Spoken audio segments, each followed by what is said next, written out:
ಪ್ರಿಯ ವಿದ್ಯಾರ್ಥಿಗಳೇ, ಈ ದಿನ ನಾವು ಪ್ರಾಕೃತಿಕ ಭೂಗೋಳಶಾಸ್ತ್ರ ಪತ್ರಿಕೆಯ ಪ್ರಥಮ BA ತರಗತಿಯ ಮೊದಲ ಸೆಮಿಸ್ಟರ್ನ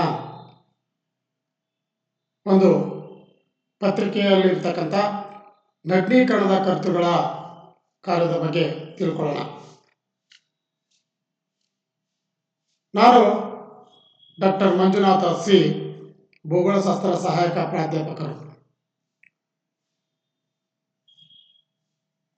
ಇಲ್ಲಿ ನಗ್ನೀಕರಣದ ಕರ್ತೃವಾಗಿ ಅಂತರ್ಜಲ ಯಾವ ರೀತಿಯಲ್ಲಿ ಕಾರ್ಯವನ್ನು ನಿರ್ವಹಿಸುತ್ತೆ ಹಾಗೂ ಭೂಮಿಯ ಮೇಲ್ಭಾಗದಲ್ಲಿ ಯಾವ ಯಾವ ರೀತಿಯ ಹೊಸದಾದಂತಹ ಭೂ ಸ್ವರೂಪಗಳ ಅಥವಾ ಆಕೃತಿಗಳ ಒಂದು ಸೃಷ್ಟಿಗೆ ಕಾರಣಕರ್ತೃ ಆಗುತ್ತೆ ಅನ್ನೋದ್ರ ಬಗ್ಗೆ ತಿಳ್ಕೊಳ್ಳೋಣ. ಭೂಮಿಯ ಮೇಲೆ ಕಂಡು ಬರ್ತಕ್ಕಂಥ ಹರಿಯುವ ನೀರು, ಹಿಮ, ಬೀಸುವ ಗಾಳಿ, ಸಮುದ್ರದ ಅಲೆಗಳಂತೆಯೇ ಸಹ ನಗ್ನೀಕರಣದ ಕರ್ತೃವಾಗಿ ಅಂತರ್ಜಲ ತನ್ನದೇ ಆದಂತಹ ಕಾರ್ಯಚಟುವಟಿಕೆಯನ್ನು ನಡೆಸುತ್ತೆ. ಇದು ಪ್ರಮುಖವಾಗಿ ಯಾವ ಭಾಗದಲ್ಲಿ ತನ್ನ ಕಾರ್ಯಚಟುವಟಿಕೆಯನ್ನು ನಡೆಸುತ್ತೆ ಅಂದರೆ, ಇದು ಸುಣ್ಣಕಲ್ಲು ಪ್ರದೇಶ ಅಥವಾ ಕಾಸ್ಟ್ ಟೋಪೋಗ್ರಫಿ ಅಂತ ಕರಿತೀವಿ. ಈ ಸುಣ್ಣಕಲ್ಲು ಪ್ರದೇಶದಲ್ಲಿ ತನ್ನ ಕಾರ್ಯಚಟುವಟಿಕೆಯನ್ನು ನಡೆಸ್ತಕ್ಕಂಥದ್ದನ್ನು ನಾವು ಕಾಣಬಹುದು. ಹಾಗಾದರೆ ಈ ಒಂದು ಅಂತರ್ಜಲವು ನಿರ್ವಹಿಸುವಂತಹ ಕಾರ್ಯ ಯಾವ ರೀತಿ ಇದೆ ಅನ್ನೋದ್ರ ಬಗ್ಗೆ ತಿಳ್ಕೊಳ್ಳೋಣ.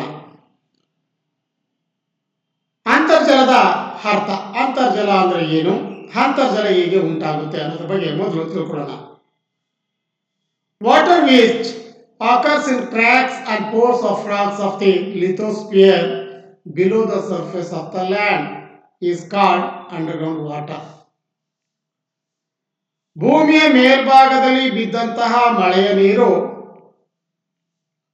ಸ್ವಲ್ಪ ಭಾಗ ಆವಿಯಾಗುತ್ತೆ, ಸ್ವಲ್ಪ ಭಾಗ ಇಳಿಜಾರನ್ನು ಅನುಸರಿಸಿ ನದಿಯ ರೂಪದಲ್ಲಿ ಹೋಗುತ್ತೆ, ಇನ್ನು ಸ್ವಲ್ಪ ಭಾಗ ಭೂಮಿಯ ಮೇಲ್ಭಾಗದಲ್ಲಿ ಕಂಡುಬರ್ತಕ್ಕಂಥ ಬಿರುಕುಗಳ ಮೂಲಕ, ಶಿಲೆಗಳ ರಂಧ್ರಗಳ ಮೂಲಕ ಭೂಮಿಯ ಒಳಭಾಗಕ್ಕೆ ಹೋಗಿ ಅದು ಸೇರ್ಕೊಳ್ಳುತ್ತೆ. ಆ ರೀತಿ ಸಂಗ್ರಹಣಗೊಂಡಂತಹ ನೀರನ್ನೇ ನಾವು ಅಂತರ್ಜಲ ಅಂತೇಳಿ ಕರೆಯಲಾಗ್ತದೆ. The presence of the groundwater is provided by the presence of wells, tube wells, artesian wells, springs and then glacier etc.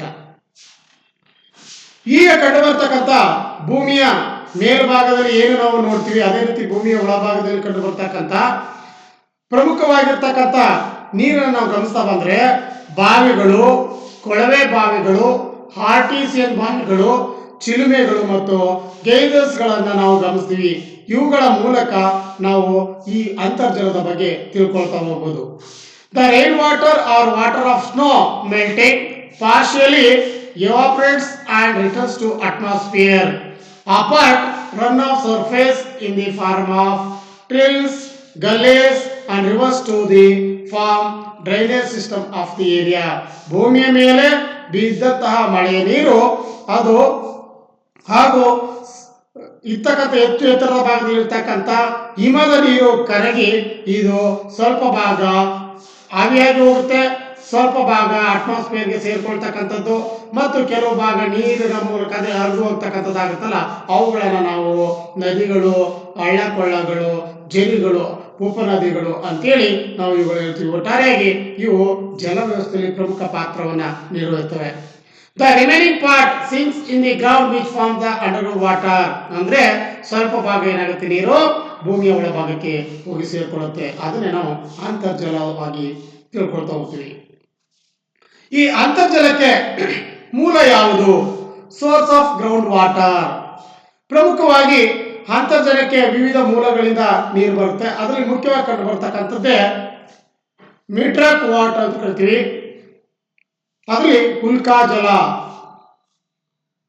ಸುಮಾರು 95% ಜಾಸ್ತಿ ನೀರು ಈ ಒಂದು ಅಟ್ಮಾಸ್ಫಿಯರಿಕ್ ಏನಿದೆ ಅದರಲ್ಲಿ ಕಂಡು ಬರ್ತಕ್ಕಂಥ ವೃಷ್ಟಿ ಅಥವಾ ಮಳೆಯಿಂದನೇ ಆಗ್ತಕ್ಕಂಥದ್ದು. More than 95% of the ground water in the zone of transaction is atmospheric precipitation, rainfall and snowfall, and it is known as meteoric water.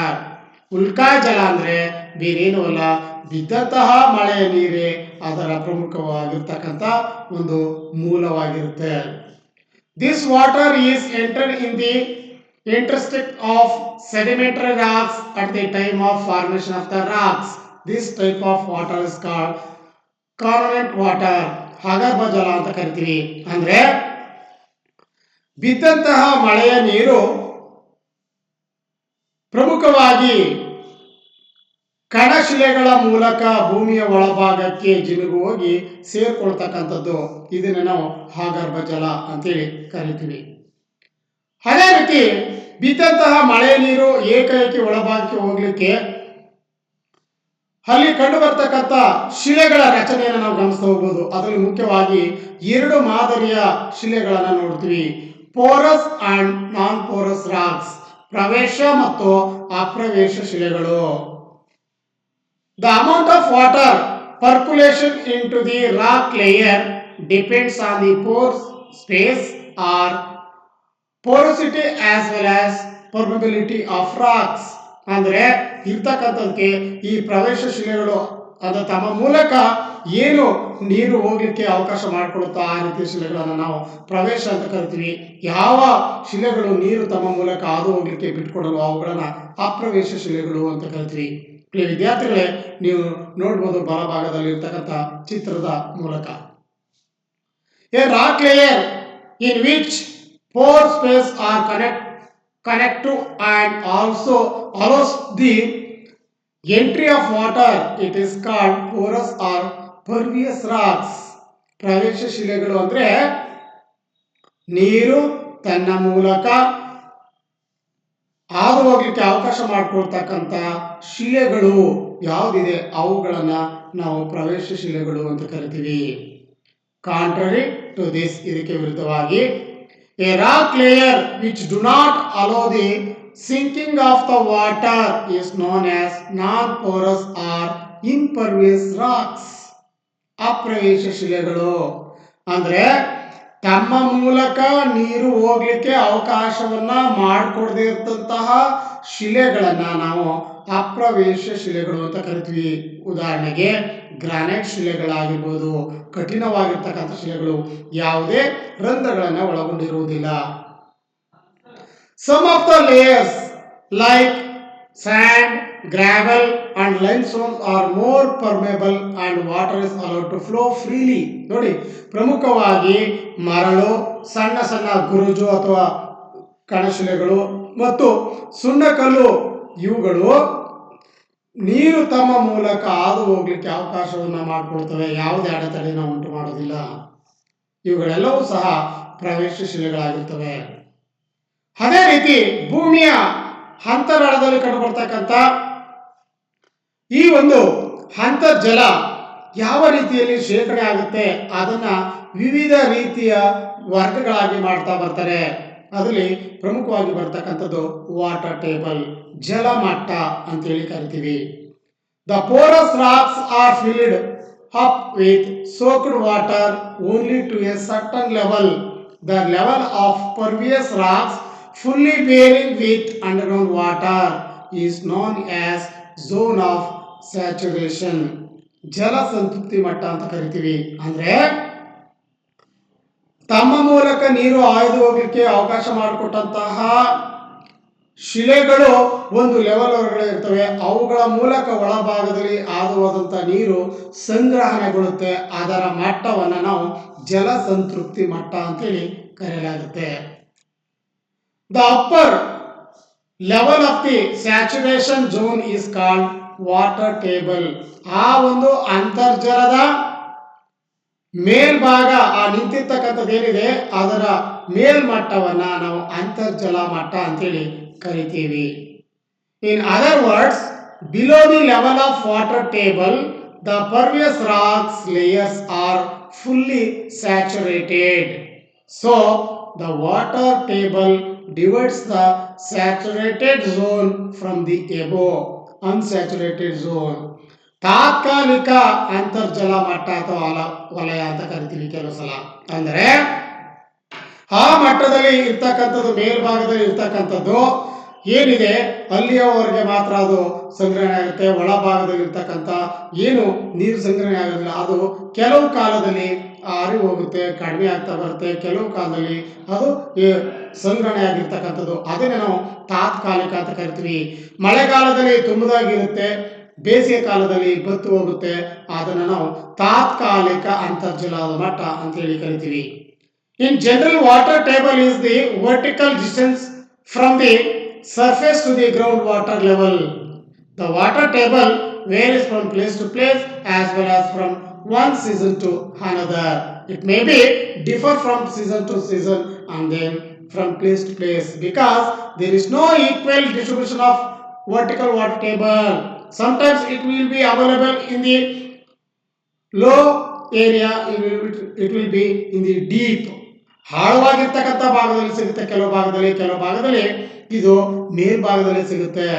ಭಾರತದ ಉತ್ತರ ಭಾಗದಲ್ಲಿ ಅದರಲ್ಲೂ ಗಂಗಾ ನದಿಯ ಮೈದಾನ ಪ್ರದೇಶಗಳಲ್ಲಿ ಅಂತರ್ಜಲದ ಮಟ್ಟ ಕೇವಲ 30-20 ಅಡಿಗಳಲ್ಲೇ ಸಿಗುತ್ತೆ.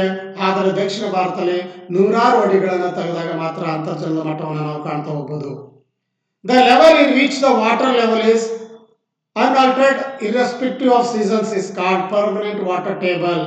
ಯಾವುದೇ ಕಾಲದಲ್ಲೂ ಸಹ ನೀರು ಕಡಿಮೆಯಾಗದೆ ಯಾವಾಗಲೂ ನೀರು ಸಂಗ್ರಹಣೆ ಆಗಿರ್ತಕ್ಕಂಥ ವಲಯವೇನಿದೆ ಅದನ್ನು ನಾವು ಸರ್ವಕಾಲಿಕ ಜಲ ಸಂತೃಪ್ತಿ ಮಟ್ಟ ಅಂತೇಳಿ ಕರೆಯಲಾಗುತ್ತೆ. From this the water table rise depending on rainfall and elevated nearer to the ground. This level is known as seasonal water table. ಕೆಲವು ಸಲ ಮಳೆ ನೀರಿನ ಭಾಗ ಏನು ಬೀಳ್ತಾ ಇದೆ, ಮಳೆ ನೀರು ಹೆಚ್ಚು ಪ್ರಮಾಣದಲ್ಲಿ ಬೀಳ್ತಾ ಇರ್ತಾ ಅಂತ ಸಂದರ್ಭದಲ್ಲಿ ಅಂತರ್ಜಲದ ಮಟ್ಟ ಮೇಲ್ಮುಖವಾಗಿ ಏರುತ್ತೆ. ಆ ಒಂದು ಅವಧಿಯಲ್ಲಿ ಮಾತ್ರ ಕಂಡು ಬರುತ್ತೆ. ಅದನ್ನು ನಾವು ಋತುಕಾಲಿಕ ಜಲಮಟ್ಟ ಅಂತ ಕರಿತೀವಿ. ಮಳೆಗಾಲದಲ್ಲಿ ಮಾತ್ರ ಮೇಲ್ಭಾಗದಲ್ಲಿ ಸಿಗುತ್ತೆ, ಬೇಸಿಗೆ ಕಾಲದಲ್ಲಿ ಅದು ತಗ್ಗು ಅಥವಾ ಆಳದಲ್ಲಿ ಸಿಗ್ತಕ್ಕ ಕಡಿಮೆ ಆಗ್ತಾ ಹೋಗುತ್ತೆ. ಉದಾಹರಣೆಗೆ ಕೆಲವು ಬಾವಿಗಳನ್ನು ತೋಡಿದಾಗ ಬೇಗ ನೀರಿರುತ್ತೆ, ಮತ್ತೆ ಬೇಸಿಗೆ ಕಾಲದಲ್ಲಿ ಅವುಗಳು ಬತ್ತೋಗಿತ್ತು. ಇವುಗಳನ್ನು ನಾವು ಗಮನಿಸ್ತಾ ಹೋಗ್ಬೋದು. ಪ್ರಿಯ ವಿದ್ಯಾರ್ಥಿಗಳೇ, ನೀವು ಗಮನಿಸ್ತಾ ಇರ್ತಕ್ಕಂಥ ಈ ಚಿತ್ರವನ್ನು ನೋಡಿ. The level in between the permanent water table and highest water table is known as zone of intermediate saturation. ಅಸ್ಥಾಯಿ ಅಂತರ್ಜಲ ವಲಯ ಅಂತ ಕರಿತೀವಿ. ಅಂದ್ರೆ ಪರ್ಮನೆಂಟ್ ಆಗಿರ್ತಕ್ಕಂಥ, ಕಾಯಂ ಆಗಿರ್ತಕ್ಕಂಥ, ಯಾವಾಗಲೂ ಸಿಗ್ತಕ್ಕಂಥ ವಾಟರ್ ಟೇಬಲ್ ಮತ್ತು ಹೈಯೆಸ್ಟ್ ವಾಟರ್ ಟೇಬಲ್ ಮಧ್ಯೆ ಇರ್ತಕ್ಕಂಥ ಝೋನ್ ಇದೆ, ಅದನ್ನ ಈ ಒಂದು ಅಸ್ಥಾಯಿ ಅಂತರ್ಜಲ ವಲಯ ಅಂತ ಕರಿತೀವಿ. ಅದು ನಿರಂತರವಾಗಿ ಬದಲಾಗ್ತಾ ಇರುತ್ತೆ. ಪ್ರಮುಖವಾಗಿ ಈ ರೀತಿ ನಾವು ಅಂತರ್ಜಲದ ಬಗ್ಗೆ ಅಧ್ಯಯನವನ್ನು ಮಾಡ್ತಾ ಹೋದಾಗ ಪ್ರಮುಖವಾಗಿ ಕಂಡು ಬರ್ತಕ್ಕಂಥದ್ದು ಏನೇನು ಇದಾವೆ ಅಂದ್ರೆ ಅವುಗಳಲ್ಲಿ ಹೇಳ್ತಕ್ಕಂಥದ್ದು ಸ್ಪ್ರಿಂಗ್ಸ್, ಚಿಲುಮೆಗಳು. The underground water gush out at the points where the water table reach the surface. These are called springs. ಅಂದರೆ ಭೂಮಿಯ ಮೇಲ್ಭಾಗದ ಇರ್ತಕ್ಕಂಥ ಸಮಮಟ್ಟ ಏನಿದೆ ಆ ಒಂದು ಮಟ್ಟದವರೆಗೆ ಅಂತರ್ಜಲ ಕಂಡು ಬಂದು ಅಲ್ಲಿ ಸಂಗ್ರಹಣೆಗೊಂಡಿದ್ದು ತಮ್ಮಷ್ಟಕ್ಕೆ ತಾವು ನೀರು ಹೊರಭಾಗಕ್ಕೆ ಚೆಲ್ಲುವಂತಿದ್ರೆ ಅವುಗಳನ್ನು ಚಿಲುಮೆಗಳು ಅಂತೇಳಿ ಕರಿತೀವಿ. The water naturally flows out under hydraulic pressure. The springs tapping the permanent water table are called permanent springs. ನಿರಂತರ ಚಿಲುಮೆಗಳು ಅಥವಾ ಕಾಯಂ ಚಿಲುಮೆಗಳು ಅಂತ ಕರಿತೀವಿ. ಅಂದರೆ ಭೂಮಿಯ ಅಂತರದ ಆಳದಲ್ಲಿ ಸಂಗ್ರಹಣೆಯಾಗಿರ್ತಕ್ಕಂಥ ನೀರಿನ ಮಟ್ಟ ಮೇಲ್ಮುಖವಾಗಿ ಜಾಸ್ತಿ ಆದಂತಹ ಸಂದರ್ಭದಲ್ಲಿ ಬಿರುಕುಗಳು ಅಥವಾ ಯಾವುದಾದ್ರೂ ಒಂದು ಭಾಗದಲ್ಲಿ ನೀರು ಮೇಲ್ಮುಖವಾಗಿ ತನ್ನ ಒತ್ತಡ ಕ್ರಿಯೆಯ ಮೂಲಕ ಮೇಲ್ಮುಖವಾಗಿ ತಳ್ಳಲ್ಪಡುತ್ತೆ. ಆ ರೀತಿ ಬರ್ತಕ್ಕಂಥ ಒಂದು ನೀರನ್ನು ನಾವು ನಿರಂತರ ಚಿಲುಮೆಗಳು ಅಂತ ಕರಿತೀವಿ. ಯಾವಾಗಲೂ ಕಂಡು ಬರ್ತಕ್ಕಂಥದ್ದು. If they tap only seasonal water table and dry up during the dry season are known as intermittent springs. ಅಸ್ಥಾಯಿ ಚಿಲುಮೆಗಳು ಅಂತ ಕರಿತೀವಿ. ಅವುಗಳು ಸ್ಥಿರವಾಗಿರೋದಿಲ್ಲ. ಅಂದ್ರೆ ಸೀಸನ್ ಆಗಿರ್ತವೆ. ಮಳೆಗಾಲದಲ್ಲಿ ಈ ಚಿಲುಮೆಗಳು ಕಂಡು ಬರ್ತವೆ. ಬೇಸಿಗೆ ಕಾಲ ಅಥವಾ ಕೆಲವು ಡ್ರೈ ಸೀಸನ್, ಒಣ ಸೀಸನ್ ಅಲ್ಲಿ ಅಥವಾ ಋತುಗಳಲ್ಲಿ ಇವುಗಳು ಕಂಡು ಬರೋದಿಲ್ಲ. ಇವುಗಳನ್ನು ಇಂಟರ್ಮಿಟೆಂಟ್ ಸ್ಪ್ರಿಂಗ್ ಅಥವಾ ಅಸ್ಥಾಯಿ ಚಿಲುಮೆಗಳು ಅಂತೇಳಿ ಕರೆಯುತ್ತೇವೆ. ಈ ಚಿಲುಮೆಗಳನ್ನ ಪ್ರಪಂಚದಲ್ಲಿ ಕಂಡು ಬರ್ತಕ್ಕಂಥ ಇವುಗಳ ಗುಣಲಕ್ಷಣಗಳನ್ನು ಆಧರಿಸಿ, ಇವುಗಳು ಯಾವ ಯಾವ ಪ್ರದೇಶದಲ್ಲಿ ಕಂಡು ಬರುತ್ತವೆ, ಇವುಗಳ ರಚನೆಯನ್ನು ಆಧರಿಸಿ ಚಿಲುಮೆಗಳನ್ನು ಪ್ರಮುಖವಾಗಿ ವಿಭಾಗಿಸಲಾಗಿದೆ. ಅವುಗಳ ವಿಧಗಳೆಂದರೆ ಪ್ರಮುಖವಾಗಿ ಕಂಡು ಬರ್ತಕ್ಕಂಥದ್ದು ವ್ಯಾಲಿ ಸ್ಪ್ರಿಂಗ್ ಕಣಿವೆಯ ಚಿಲುಮೆಗಳು, ಸ್ಕ್ಯಾಫ್ ಫುಟ್ ಸ್ಪ್ರಿಂಗ್ ಕಡಿದಾದ ಇಳಿಜಾರು ವಲಯದ ಪಾದ ಚಿಲುಮೆ, ಡೀಪ್ ಸ್ಲೋಪ್ ಸ್ಪ್ರಿಂಗ್ ಶಿಲಾಸ್ತರ ಇಳಿಯುವ ಚಿಲುಮೆ, ಡೈಕ್ ಸ್ಪ್ರಿಂಗ್ ಡೈಕ್ ಚಿಲುಮೆಗಳು, joint spring and fault spring ಸ್ತರಭಂಗ ಚಿಲುಮೆ. The springs of the limestone regions are called evacuation springs or resurgence springs, ದ್ರಾವಣ ಚಿಲುಮೆಗಳು ಅಂತೇಳಿ ಕರಿತಾ ಹೋಗ್ತೀವಿ. Some of the natural springs have unique characteristics of these are called as hot spring, ಬಿಸಿ ನೀರಿನ ಚಿಲುಮೆಗಳು ಅಂತೇಳಿ ಕೆಲವುಗಳನ್ನ ಕರಿತಾ ಹೋಗ್ತೀವಿ. ಕೆಲವುಗಳನ್ನ ಗೇಜರ್ಸ್ ಅಂತ ಕರಿತೀವಿ, ಕೆಲವುಗಳನ್ನ ದ್ರಾವಣ ಚಿಲುಮೆಗಳು ಅಂತೇಳಿ ಕರಿತೀವಿ. ಮತ್ತು ಖನಿಜ ಚಿಲುಮೆಗಳು ಹಾಗೂ ಆರ್ಟಿಷನ್ ಬಾವಿಗಳನ್ನ ನಾವು ಪ್ರಮುಖವಾಗಿ ಈ ಒಂದು ಲಕ್ಷಣಗಳನ್ನ ನಾವು ಗಮನಿಸ್ತಾ ಬರ್ಬೋದು. ವಿದ್ಯಾರ್ಥಿಗಳೇ, ನೀವು ಗಮನಿಸ್ತಾ ಇದ್ದೀರಿ, ಇರ್ತಕ್ಕಂಥ ಚಿಲುಮೆಗಳು ಯಾವ ಯಾವ ಮಾದರಿಯಲ್ಲಿ ಕಂಡು ಬರ್ತವೆ ಅವುಗಳನ್ನು ಆಧಾರವಾಗಿ ಇಟ್ಕೊಂಡು ಹೇಳೋದಾದ್ರೆ, ಡೈಕ್ ಚಿಲುಮೆ ಭೂಮಿಯ ಅಂತರಾಳದ ಲಾವರಸ ಭೂಮಿಯ ಮೇಲ್ಭಾಗಕ್ಕೆ ಬರುವಂತಹ ಸಂದರ್ಭ ಬಿರುಕುಗಳಲ್ಲಿ ಭೂಮಿಯ ಒಳಭಾಗದಲ್ಲಿಯೇ ಘನೀಕರಣ ಉಂಟಾಗಿ ಆ ಒಂದು ಘನೀಕರಣ ಕ್ರಿಯೆಯ ಮೂಲಕ ಭೂಮಿಯ ಒಳಭಾಗದಲ್ಲಿ ಮೋಟು ಶಿಲೆ ಉಂಟಾಗುತ್ತೆ. ಅದನ್ನು ಡೈಕ್ ಅಂತ ಕರಿತೀವಿ. ಆ ಡೈಕ್ ಶಿಲೆಯ ಒಂದು ಮಾರ್ಗವಾಗಿ ಮೇಲ್ಮುಖವಾಗಿ ಶಿಲಾ ಬಿರುಕುಗಳ ಮೂಲಕ ಮೇಲ್ಭಾಗಕ್ಕೆ ನೀರು ಬಂದರೆ ಅದನ್ನು ನಾವು ಪ್ರಮುಖವಾಗಿ ಹೇಳ್ತಕ್ಕಂಥದ್ದು ಡೈಕ್ ಚಿಲುಮೆಗಳು ಅಂತೇಳಿ ಕರೆಯಲಾಗುತ್ತೆ. ಅದೇ ರೀತಿ ಇಳಿವಾರ ಚಿಲುಮೆ ಅಂದ್ರೆ ಇಳಿಜಾರ ಚಿಲುಮೆಗಳು ಅಂತ ಏನು ಕರಿತೀವಿ, ಅವುಗಳು ಭೂಮಿಯ ಮೇಲ್ಭಾಗದಲ್ಲಿ ಹಾಗೂ ಭೂಮಿಯ ಒಳಭಾಗದಲ್ಲಿ ಹಂಚಿಕೆಯಾಗಿರ್ತಕ್ಕಂಥ ಶಿಲೆಗಳ ರಚನೆ, ಕೆಲವು ಭಾಗದಲ್ಲಿ ಅವುಗಳ ಮೇಲ್ಮೈ ಮೇಲ್ಮುಖವಾಗಿ ತೆರೆಕೊಂಡಿರ್ತವೆ, ಕೆಳ ಭಾಗದಲ್ಲಿ ಒಳಮುಖವಾಗಿರ್ತವೆ. ಬಿದ್ದ ಮಳೆಯ ನೀರು ಇಳಿಜಾರನ್ನು ಅನುಸರಿಸಿ ಶಿಲೆಗಳ ಬಿರುಕುಗಳ ಮೂಲಕ ಹೊರಭಾಗಕ್ಕೆ ಬರುತ್ತೆ. ಅದನ್ನ ಇಳಿಯುವವರಿ ಚಿಲುಮೆಗಳು ಅಂತೇಳಿ ಕರೆಯಲಾಗುತ್ತೆ. ಕೆಲವು ಚಿಲುಮೆಗಳು ತಮ್ಮಲ್ಲಿ ಹಲವಾರು ಲವಣಾಂಶಗಳನ್ನು ಒಳಗೊಂಡಿರುತ್ತೆ. ಅವುಗಳು ವಿವಿಧ ಲವಣಗಳು ಕರಗಿರ್ತವೆ ಆ ನೀರಿನಲ್ಲಿ, ಅದರ ಮೂಲಕ ಬರ್ತಕ್ಕಂಥದ್ದನ್ನು ನಾವು ಲವಣ ಚಿಲುಮೆಗಳು ಅಂತೇಳಿ ಕರೆಯಲಾಗುತ್ತೆ.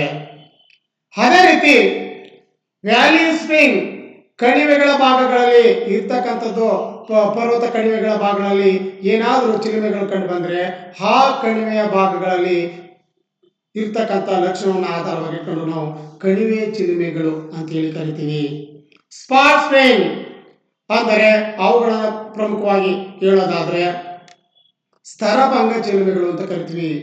ಭೂಮಿಯ ಆಂತರಿಕ ಶಕ್ತಿಗಳಿಂದ, ಭೂಕಂಪ ಮತ್ತು ಜ್ವಾಲಾಮುಖಿಗಳಿಂದ, ಭೂಕುಸಿತಗಳಿಂದ ಶಿಲಾಸ್ತರಗಳು ಮುರಿದು ಹೋಗಿ ಮೇಲೆ ಕೆತ್ತಲ್ಪಟ್ಟು ಅಥವಾ ಕೆಳಕ್ಕೆ ಜಾರಲ್ಪಟ್ಟಾಗ ಅವುಗಳ ಬಿರುಕುಗಳ ಮೂಲಕ, ಸಂದುಗಳ ಮೂಲಕ ಅಂತರ್ಜಲದ ಸಂಪರ್ಕವನ್ನು ಹೊಂದಿದರೆ ಆ ಅಂತರ್ಜಲದ ನೀರು ಮೇಲ್ಮುಖವಾಗಿ ಎರಚಲ್ಪಡುತ್ತೆ ಅಥವಾ ಬರಲ್ಪಡುತ್ತೆ. ಅದನ್ನು ನಾವು ಹೇಳ್ತಕ್ಕಂಥದ್ದು ಸ್ತರಭಂಗ ಚಿಲುಮೆಗಳು ಅಂತೇಳಿ ಕರೆಯಲಾಗ್ತೀವಿ. ಅಂದರೆ ಪ್ರಿಯ ವಿದ್ಯಾರ್ಥಿಗಳೇ, ಇದು ಸಹ ಪ್ರಮುಖವಾಗಿ ಕಂಡು ಬರ್ತಕ್ಕಂಥದ್ದು ಚಿಲುಮೆಗಳಲ್ಲಿ ಅತಿ ಮಹತ್ವದಾದದ್ದು ಅಂತೇಳಿ ಕರಿತೀವಿ.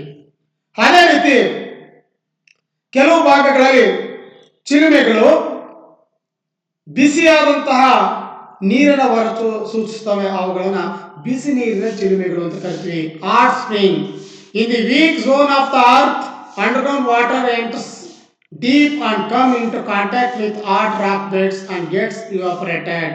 ಭೂಮಿಯ ಒಳಭಾಗದ ಅಂತರ್ಜಲ ಭೂಮಿಯ ಒಳಭಾಗದಲ್ಲಿರ್ತಕ್ಕಂಥ ಶಾಖಕ್ಕನುಗುಣವಾಗಿ ಏನಾದರೂ ಬಿಸಿಯಾದ ಶಿಲೆಗಳ ಪದರಗಳಲ್ಲಿ ಸಿಕ್ಕೊಂಡ್ರೆ ಅಲ್ಲಿ ಅವುಗಳು ಇವಾಪರೇಟ್ ಆಗಲಿಕ್ಕೆ ಪ್ರಾರಂಭಿಸ್ತವೆ, ಬಾಷ್ಪೀಕರಣಕ್ಕೆ ಆಗಲಿಕ್ಕೆ ಪ್ರಾರಂಭಿಸ್ತವೆ. ಆ ರೀತಿಯ ಚಿಲುಮೆಗಳನ್ನು ನಾವು ಬಿಸಿ ನೀರಿನ ಚಿಲುಮೆಗಳು ಅಂತ ಕರಿತೀವಿ. With vapour pressure the hot water comes out, these are known as hot spring. ಅಂದರೆ ಈ ವಾಟರ್ ವೇಪರ್ ಅಂತ ಏನು ಕರಿತೀವಿ, ಇದು ಒಂದು ಶಾಖದಿಂದಾಗಿ ಮೇಲ್ಮುಖವಾಗಿ ಬರಲಿಕ್ಕೆ ಪ್ರಯತ್ನ ಪಡುತ್ತೆ. ಅದನ್ನ ಬಿಸಿ ನೀರಿನ ಚಿಲುಮೆಗಳು ಅಂತ ಕರಿತೀವಿ. In some hot springs, several minerals are dissolving in hot water. These are known as mineral spring. ಖನಿಜ ಚಿಲುಮೆಗಳು ಅಂತ ಹೇಳ್ತೀವಿ. ಅಂದರೆ ಈ ಬಿಸಿ ನೀರಿನ ಚಿಲುಮೆಗಳಲ್ಲಿ ಕರಗಿರ್ತಕ್ಕಂಥ ಕೆಲವು ಖನಿಜಗಳು ಮಿಶ್ರಣವಾಗಿರ್ತವೆ. ಅವುಗಳ ಮೂಲಕ ನೀರು ಹೊರಭಾಗಕ್ಕೆ ಬರುತ್ತೆ. ಆ ಮಿಶ್ರಣವಾಗಿರ್ತಕ್ಕಂಥ ನೀರು ಆ ರೀತಿಯ ಒಂದು ಚಿಲುಮೆಗಳನ್ನು ಖನಿಜ ಚಿಲುಮೆಗಳು ಅಂತೇಳಿ ಕರೆಯಲಾಗುತ್ತೆ. ಅದೇ ರೀತಿ ಅಂತರ್ಜಲದ ನೀರು ಕೆಲವು ಸಲ ನೀರು, ಇನ್ನು ಕೆಲವು ಸಲ ಹಬೆ ಒಂದಾದ ನಂತರ ಒಂದು ಬರ್ತಕ್ಕಂಥದ್ದನ್ನು ನಾವು ಗೀಸರ್ಸ್ಗಳು ಅಥವಾ ಗೀಸರ್ ಅಂತ ಕರಿತೀವಿ. The word is derive from Icelandic geyser. Hot water is erupted to a height of few metres along with steam periodically. These are called as geysers. ಅಂದರೆ ಇವುಗಳು ಭೂಮಿಯ ಒಳಭಾಗದ ಈ ಒಂದು ನೀರು ಏನಿದೆ, ಕಾಯ್ದಿರ್ತಕ್ಕಂಥ ನೀರು ಕೆಲವು ಸಲ ಬಹು ಎತ್ತರದವರೆಗೆ, ಕೆಲವು ಮೀಟರ್ಗಳ ಎತ್ತರದವರೆಗೆ ಎರಚಲ್ಪಡುತ್ತೆ. ಅದು ಕೆಲವು ಸಲ ಸ್ಟೀಮ್ ಹಬೆ ಆಗಿರ್ಬೋದು, ಕೆಲವು ಸಲ ನೀರಾಗಿರ್ಬೋದು. ಇದು ನಿರಂತರವಾಗಿ ಬರ್ತಕ್ಕಂಥದ್ದಾಗುತ್ತೆ. ಅದನ್ನು ನಾವು ಪ್ರಮುಖವಾಗಿ ಗೇಜರ್ಗಳು ಅಂತ ಕರಿತೀವಿ. ಇವುಗಳು ಪ್ರಪಂಚದ ಹಲವಾರು ಪ್ರದೇಶಗಳಲ್ಲಿ ಕಂಡು ಬರ್ತವೆ. ಅದರಲ್ಲೂ ಅಮೆರಿಕ ಸಂಯುಕ್ತ ಸಂಸ್ಥಾನದ ಯೆಲ್ಲೋಸ್ಟೋನ್ ಪಾರ್ಕ್ ಇರ್ತಕ್ಕಂಥ ಓಲ್ಡ್ ಫೇತ್ಫುಲ್ ಅನ್ನುವಂತಹ ಒಂದು ಗೇಜರ್ಸ್ ಸುಮಾರು 65 ಮೀಟರ್ ಎತ್ತರದವರೆಗೆ ನೀರನ್ನು ಅದು ಚಿಮುಕಿಸ್ತಾ ಹೋಗುತ್ತೆ. ಮತ್ತು ಅದು 5 ನಿಮಿಷಗಳಿಗೊಮ್ಮೆ ಮಾಡ್ತಕ್ಕಂಥ ಅಂದರೆ ಅದೇನು ಮಾಡುತ್ತೆ, ಒಂದು ಸಾರಿ ಹಬೆಯನ್ನು, ಒಂದು ಸಾರಿ ನೀರನ್ನು ಚಿಮುಕಿಸ್ತಾ ಹೋಗುತ್ತೆ. ಅವುಗಳನ್ನು ನಾವು ಪ್ರಮುಖವಾಗಿ ಮಿನಿಟ್ ಮ್ಯಾನ್ ಅಂತ ಕರಿತೀವಿ. 5 ಮಿನಿಟಿಂದ ಅದು 20-25 ಫೀಟ್ವರೆಗೆ ಮೇಲಕ್ಕೆ ಚಿಮ್ಮಲ್ಪಡ್ತಕ್ಕಂಥದ್ದನ್ನು ನಾವು ಕಾಣ್ಬೋದು. ವಿದ್ಯಾರ್ಥಿಗಳೇ, ನೀವು ಗಮನಿಸಿ, ಇಲ್ಲಿ ಕಂಡು ಬರ್ತಕ್ಕಂಥ ಈ ಚಿತ್ರಗಳನ್ನು ನಾವು ನೋಡ್ತಾ ಇದ್ದೀವಿ. ಅಲ್ಲಿ ಯಾವ ರೀತಿಯಲ್ಲಿ ಸಂಪರ್ಕವನ್ನು ಹೊಂದಿರ್ತವೆ ಮತ್ತು ಆಳವಾಗಿರ್ತಕ್ಕಂಥ ಭಾಗದಲ್ಲಿ ನೀರು ಯಾವ ರೀತಿ ಮೇಲ್ಭಾಗಕ್ಕೆ ಎರಚಲ್ಪಡ್ತವೆ ಅನ್ನೋದಂತ ನಾವು ತಿಳ್ಕೊಳ್ತಾ ಬರ್ಬೋದು. ಅದೇ ರೀತಿ ಪ್ರಮುಖವಾಗಿ ಕಂಡು ಬರ್ತಕ್ಕಂಥ ಇನ್ನೊಂದು ಅಂತರ್ಜಲದ ನೀರು ಏಕಾಏಕಿ ಮೇಲ್ಮುಖವಾಗಿ ಬರ್ತಕ್ಕಂಥದ್ದನ್ನು ನಾವು ಆರ್ಟಿಸಿಯನ್ ಬಾವಿಗಳು ಅಂತ ಕರಿತೀವಿ. Artesian wells. The name artesian is derived from the province Artois in France. Artois ಅಂತಕ್ಕಂಥ ಸ್ಥಳ ಫ್ರಾನ್ಸ್ ಅಲ್ಲಿ ಏನಿದೆ, ಅದರ ಒಂದು ಪ್ರದೇಶದ ಅರ್ಥವನ್ನು ಕೊಡುತ್ತೆ. Where the first time artesian well was drilled. ಮೊಟ್ಟ ಮೊದಲನೇ ಬಾರಿಗೆ ಆರ್ಟಿಸಿಯನ್ ಬಾವಿಯನ್ನು ಕೊರೆದಂತಹ ಒಂದು ಪ್ರದೇಶ ಅದೇ ಆಗಿರುತ್ತೆ. ಆರ್ಟಿಸಿಯನ್ ಬಾವಿ ಯಾವ ರೀತಿ ಕಂಡು ಬರುತ್ತೆ ಅಂದ್ರೆ ವಿದ್ಯಾರ್ಥಿಗಳೇ, ಶಿಲಾಸ್ತರಗಳು, ಕಠಿಣ ಶಿಲಾಸ್ತರಗಳು ಮತ್ತು ಮೃದು ಶಿಲಾಸ್ತರಗಳು ಇವುಗಳು ಪದರಗಳಾಗಿ ಹಂಚಿಕೆ ಆಗಿರ್ತವೆ. ಯಾವುದಾದರೂ ಒಂದು ಭಾಗದಲ್ಲಿ ಭೂಮಿಯ ಮೇಲ್ಭಾಗಕ್ಕೆ ಚಾಚಿಕೊಂಡಿರ್ತಕ್ಕಂಥ ಅವುಗಳ ಬಿರುಕುಗಳ ಮೂಲಕ ಅಂತರ್ಜಲ ಒಳಭಾಗಕ್ಕೆ ಹೋಗಿ ಸಂಗ್ರಹಣೆ ಆಗಿರುತ್ತೆ. ಅದು ನೋಡ್ಲಿಕ್ಕೆ ದೋಣಿಯ ಆಕಾರದಲ್ಲಿ ಕಂಡುಬರುತ್ತೆ, ಬೋಟ್ ಆಕಾರದಲ್ಲಿ ಇರುತ್ತೆ. ಅದರ ಮಧ್ಯಭಾಗ ತಗ್ಗಾಗಿದ್ದು ಆ ಭಾಗದಲ್ಲಿ ನಾವು ಏನಾದರೂ ಕೊರೆದರೆ, ಆಳವನ್ನು ಉಂಟು ಮಾಡಿದ್ರೆ, ಅದು ಇದ್ದಕ್ಕಿದ್ದಂತೆ ನೀರು 2 ಭಾಗಗಳಲ್ಲಿ ಬಿದ್ದಿರ್ತಕ್ಕಂಥ ಮಳೆ ನೀರು 2 ಕಡೆನೂ ಒಳಭಾಗಕ್ಕೆ ಹೋಗಿ ಅದು ಸಂಗ್ರಹಣೆ ಆಗಿ ಒತ್ತುತ್ತಾ ಇರುತ್ತೆ. ಆ ಪ್ರೆಷರ್ ಕ್ರಿಯೇಟ್ ಮಾಡುತ್ತೆ. ನಾವು ಒಂದು ಸಾರಿ ಮಧ್ಯಭಾಗದಲ್ಲಿ ಕೊರೆದರೆ ಅದು ಮೇಲ್ಮುಖವಾಗಿ ನೀರು ಚಿಮ್ಮಲ್ಪಡುತ್ತೆ. ಇದನ್ನೇ ನಾವು ಆರ್ಟಿಸಿಯನ್ ಬಾವಿ ಅಂತ ಕರಿತಾ ಹೋಗ್ತೀವಿ. ಇವುಗಳು ಪ್ರಪಂಚದ ಹಲವಾರು ಭಾಗಗಳಲ್ಲಿ ಕಂಡುಬರ್ತವೆ. ಅದರಲ್ಲೂ ಪ್ರಮುಖವಾಗಿ the largest area of artesian water is found in the eastern part of Australia. ಆಸ್ಟ್ರೇಲಿಯಾದಲ್ಲಿ ಆರ್ಟಿಸಿಯನ್ ಬಾವಿಗಳು ಹೆಚ್ಚು ಭಾಗದಲ್ಲಿ ಕಂಡುಬರ್ತವೆ. They are also found in France, USA and London basin of UK. ಬ್ರಿಟನ್ನಿನ ಲಂಡನ್ ಬೇಸಿನಲ್ಲಿ, ಅಮೆರಿಕ ಸಂಯುಕ್ತ ಸಂಸ್ಥಾನದಲ್ಲಿ, ಫ್ರಾನ್ಸ್ ಅಲ್ಲಿ ಮತ್ತು ಆಸ್ಟ್ರೇಲಿಯಾಗಳಲ್ಲಿ ಈ ಮಾದರಿಯ ಆರ್ಟಿಸಿಯನ್ ಬಾವಿಗಳು ಹೇರಳವಾಗಿ ಕಂಡು ಬರ್ತಾ ಇದ್ದಾವೆ. The underground water also performs erosion, transportation and deposition work. ನೋಡಿ, ಇದು ಅಂತರ್ಜಲದ ಈ ಒಂದು ಕಾರ್ಯಚಟುವಟಿಕೆಯನ್ನು ಗಮನಿಸ್ತಾ ಹೋದ್ರೆ ಇದು ಸವೆತ, ಸಾಗಾಣಿಕೆ, ಸಂಚಯನವನ್ನು ಉಂಟು ಮಾಡ್ತಕ್ಕಂಥ ಒಂದು ಕರ್ತೃವಾಗಿ ಕಾರ್ಯವನ್ನು ನಿರ್ವಹಿಸುತ್ತೆ. ಇದು ಯಾವ ಭಾಗದಲ್ಲಿ ತನ್ನ ಕಾರ್ಯಚಟುವಟಿಕೆಯನ್ನು ನಡೆಸುತ್ತೆ ಅಂದರೆ it is the most important agent in producing typical landforms in the limestone basin. It is described as karst topography. ಸುಣ್ಣಕಲ್ಲಿನ ಪ್ರದೇಶದಲ್ಲಿ, ವಿಸ್ತಾರವಾಗಿರ್ತಕ್ಕಂಥ ಸುಣ್ಣಕಲ್ಲಿನ ಪ್ರದೇಶದಲ್ಲಿ ಇದು ಅಂತರ್ಜಲ ತನ್ನ ಒಂದು ನಗ್ನೀಕರಣದ ಕರ್ತೃವಾಗಿ ಕಾರ್ಯವನ್ನು ನಿರ್ವಹಿಸ್ತಕ್ಕಂಥದ್ದನ್ನು ನಾವು ಕಾಣ್ಬೋದು. ಪ್ರಿಯ ವಿದ್ಯಾರ್ಥಿಗಳೇ, ಇರ್ತಕ್ಕಂಥ ಈ ಅಂತರ್ಜಲದ ಒಂದು ವೈಶಿಷ್ಟ್ಯತೆಯನ್ನು ನಾವು ಅತಿ ಮುಖ್ಯವಾದಂತಹ ಒಂದು ನಗ್ನೀಕರಣದ ಕರ್ತೃ ಅಂತೇಳಿ ತಿಳ್ಕೊಳ್ಳಲಾಗಿದೆ. ಈಗ ಹೆಚ್ಚಿನ ಮಾಹಿತಿಯನ್ನು ನಾವು ಮುಂದಿನ ತರಗತಿಯಲ್ಲಿ ತಿಳ್ಕೊಳ್ಳೋಣ. ಧನ್ಯವಾದಗಳು.